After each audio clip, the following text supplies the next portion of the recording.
पहिले माननीय खासदार संजयजी जाधव साहेब हे आता या मोर्चाला संबोधित करते आणि खासदार साहेबाच्या नंतर माननीय सुरेश अण्णा धस या मोर्चाला संबोधित करतील. कैलासवासी संतोष अण्णा देशमुख यांची झालेली निर्गुण हत्या आणि त्या हत्येनंतर उद्भवलेलं महाराष्ट्रातलं सगळं वातावरण, मित्रांनो लक्षात ठेवा,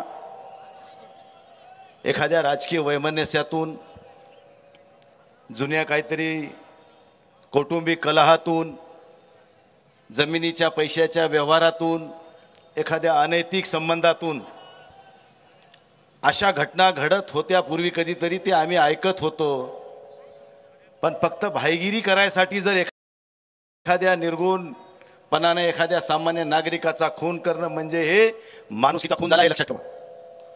अशा स्वरूपाचे खून करून राजकीय पोळे भाजणारे हे लांब नाहीत, आपल्या शिवशेजारीच आहे, ते लक्षात ठेवा.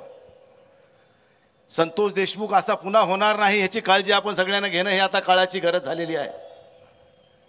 म्हातारी मेल्याचं दुःख नाही, काळ सोकावता कामा नाही, अशा स्वरूपाची परिस्थिती आहे. मित्रांनो, ह्या ठिकाणी बऱ्याच राजकीय व्यक्त्यांनी, संतोषशी संबंधित असणाऱ्या व्यक्तींनी आपल्या जीवनामधले, आपल्या ह्या सगळ्या कहाणीतले कटू सत्य ह्या ठिकाणी विशद केलेले आहेत. त्यानंतर सुरेश अण्णा बोलणार आहेत, जरांगे पाटील बोलणार आहेत. मला आपल्या सगळ्यांना ह्या ठिकाणी विनंती एवढीच करायची आहे, ही वादळापूर्वीची शांतता आहे. मी बीडमध्ये मस्साजोगला हे बोललो होतो, संतोष देशमुखच्या कुटुंबियाला भेटायला गेलो त्यावेळेसच मी म्हणलं होतं की ही वादळापूर्वीची शांतता आहे, तुम्ही ह्याला हलक्यात घेऊ नका. माझी शासनाला एवढीच नम्र विनंती असणार आहे, आम्ही सगळेजण म्हणतो की ह्या गुन्हेगारांना फाशी झाली पाहिजे, तुमच्या मताशी मी सहमत आहे, परंतु हे फाशी होण्यासाठी अगोदर चार्जशीट व्यवस्थित दाखल झालं पाहिजे.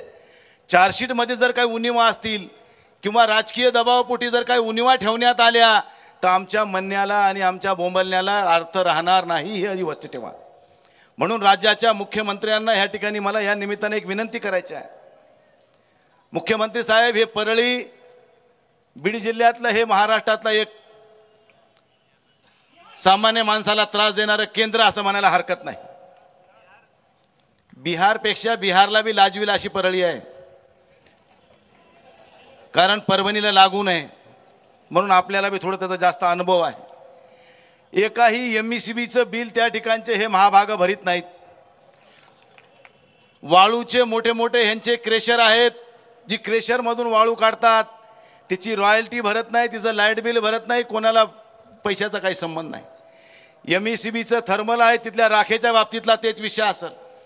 आमच्या गंगथडीच्या बाजूनं पूर्ण वाळू उपसा केला जातो, त्याच्याकडे कोणी बघायला तयार नाही. अशा सगळ्या परिस्थितीमध्ये ह्यांना पैशानं मोहनी घातल्या आहे आणि पैशाच्या लालसेपोटी हे माणुसकी हरून बसलेल्या अवलादी ह्यांना आता ह्यांची जागा दाखवणं हे आता तुमचं आमचं कर्तव्य झालं.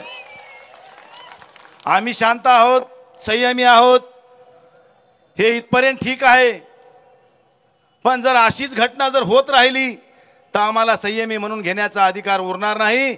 आम्हाला बी छत्रपती शिवाजी महाराजांचा मावळा म्हणून रस्त्यावर उतरल्याशिवाय पर्याय नाही, हे बी लक्षात ठेवा मित्रांनो. म्हणून या ठिकाणी सर्व नेत्यांना मी या ठिकाणी एवढीच विनंती करणार आहे की ह्या ठिकाणी चार्जशीट होणार, हे चार्जशीट चांगल्या प्रकारचं व्हावं, साक्षी पुरावे व्यवस्थित मध्ये तपासून त्याच्या नोंदी व्हाव्यात आणि चार्जशीट जर चांगलं होऊन जर कोर्टासमोर गेलं तरच फाशीची शिक्षा होऊ शकते, नाही तर कोर्टानं सोडून दिलं आम्ही तर सगळं केलं होतं असं म्हणायला हे पुन्हा मोकळे आहेत.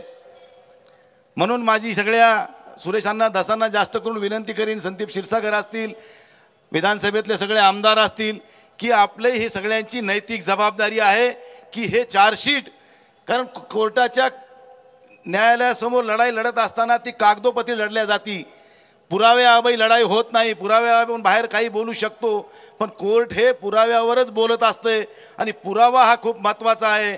म्हणून ते सगळे पुरावे रेकॉर्डवर आले पाहिजेत, कारण असे अनेक खून त्या परळीमध्ये पचवल्या गेलेत. ह्यांचं धाडस एवढं होत गेलं की ह्यांना राजकीय पाठबळ मिळत गेलं आणि राजकीय पाठबळ मिळत गेल्यामुळंच एवढे प्रसंग घडत गेले आणि ह्या प्रसंगाला आता वाचा फुटली, कारण हे पापाचा घडा भरला. पापाचा घडा भरला म्हणून संतोष देशमुखच्या रूपानं हे सगळं आता पिक्चर बाहेर आलाय. म्हणून मला या ठिकाणी एवढीच विनंती करायची आहे की त्यांचा राजीनामा मागायची काय गरज आहे. धनंजय मुंडे जर खरे स्वाभिमानी असतील तर त्यांनी नैतिक जबाबदारी स्वीकारून तात्काळ राजीनामा द्यावा. मी या मताचा आहे. कारण वाल्मिक कराड कोण आहे? ह्यांचा राईट हँड. मग खारीतला शुक्राचार्य कोण हे आता आपल्याला विचारायची गरज नाही. म्हणून त्यांनी नैतिकतेनं राजीनामा द्यावा. कारण मी काल बघितलं टीव्हीवर संतोष देशमुखांचा भाऊ ज्यावेळेस बीडला पोलीस स्टेशनमध्ये गेला असता त्या ठिकाणच्या काही त्यांच्या बांधवांनी आरोपीच्या त्याला दमदाटी करण्याचा प्रयत्न केला. एवढी हिंमत, एकाचा खून करून पुन्हा त्याच्या भावाला सुद्धा धमकवण्याची एवढी ताकद इथं आली कुठून? म्हणून धनंजय मुंडेंनी या ठिकाणी पहिले राजीनामा द्यावा.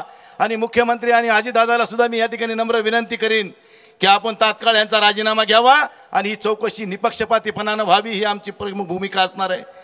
त्यामुळं आजही या ठिकाणी सर्व जनतेनं या ठिकाणी मोठ्या संख्येने या ठिकाणी सहभाग घेतला. एका आव्हानावर सगळेजण आलात कारण हे सगळ्याच्या मनामध्ये खदखद आहे. ही कुठंतरी उफाळून येण्याची शक्यता नाकारता येत नाही. त्यामुळं प्रशासनानं ह्याची काळजी घ्यावी, दखल घ्यावी. योग्य वेळी योग्य निर्णय जर घेतला तर मला वाटते पुढचे अनर्थ टळतील.